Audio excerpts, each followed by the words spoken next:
আসসালামু আলাইকুম।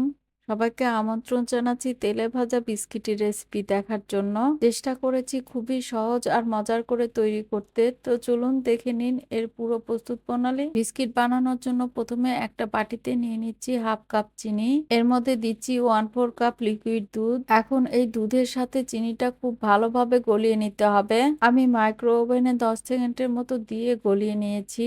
আপনারা চুলায় দিয়েও গলিয়ে নিতে পারেন। এটা ঠান্ডা হতে থাক ততক্ষণ আমি শুকনো উপকরণগুলো রেডি করে নিব। একটা বাটিতে নিয়ে নিচ্ছি 1 কাপ ময়দা, হাফ কাপ সুজি, এলাচ গুঁড়ো 1 চিমটি, বাদাম গুঁড়ো 1/4 কাপ। বাদামের মধ্যে ছোট ছোট দানা থেকে গিয়েছে, সমস্যা নেই, এটা খাওয়ার সময় দাঁতের নিচে পড়লে ভালোই লাগে। এখন এর মধ্যে দিয়ে দিচ্ছি 3 টেবিল চামচ ঘি।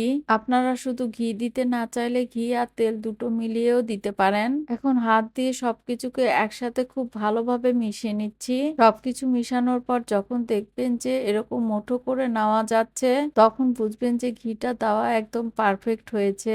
এখন দুধ আর চিনির মিশ্রণটা অল্প অল্প করে দিয়ে একটা ডো বানিয়ে নিচ্ছি। সবটুকু চিনির মিশ্রণই দিয়ে দিলাম। সুন্দর একটা ডো বানিয়ে নিয়েছি। এখন এটাকে ঢেকে রেস্টে রেখে দিব 5 মিনিটের জন্য।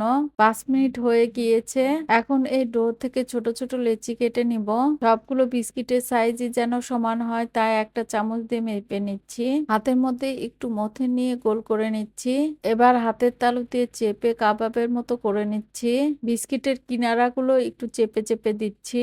এখন একটা কাঁটা চামচ দিয়ে বিস্কিটের ঠিক মাঝ বরাবর দাগ কেটে নিচ্ছি। দেখেন খুব সুন্দর একটা নকশা হয়ে গেল। আপনারা যে কোনো নকশায় করে নিতে পারেন। এভাবে আমি সবগুলো বিস্কিট বানিয়ে নিব। সবগুলো বিস্কিট বানিয়ে নিয়েছি। এখন এগুলো ভেজে নিব। চুলায় একটা প্যানে তেল হালকা গরম করে নিয়েছি। তেলটা এমন গরম হতে হবে যেন আঙ্গুল তেলের মধ্যে ডুবানো যায়। এখন একটা একটা করে বিস্কিট তেলের মধ্যে ছেড়ে দিচ্ছি। আমি আবারও বলছি, তেল বেশি গরম হলে কিন্তু বিস্কিটগুলো ভালো হবে না, নষ্ট হয়ে যাবে। এক পাশে না হওয়া পর্যন্ত কিন্তু নাড়াচাড়া করা যাবে না। এক পাশে হয়ে গেলে আলতো করে উল্টিয়ে দিতে হবে। যেগুলো লাল হয়ে গিয়েছে সেগুলো তুলে নিচ্ছি। বাকিগুলো উল্টে পাল্টে আর একটু ভেজে নিচ্ছি। খুব সুন্দর কালার চলে এসেছে। এখন সবগুলো বিস্কিটই তেল ঝরিয়ে তুলে নিচ্ছি। এই তেলে আমি বাকি বিস্কিটগুলো ভেজে নিব। গরম অবস্থায় বিস্কিটগুলো কিন্তু নরম থাকবে, এটা ঠান্ডা হওয়ার পর শক্ত হয়ে যাবে। বিস্কিটগুলো খুব ভালোভাবে ঠান্ডা হয়ে গিয়েছে।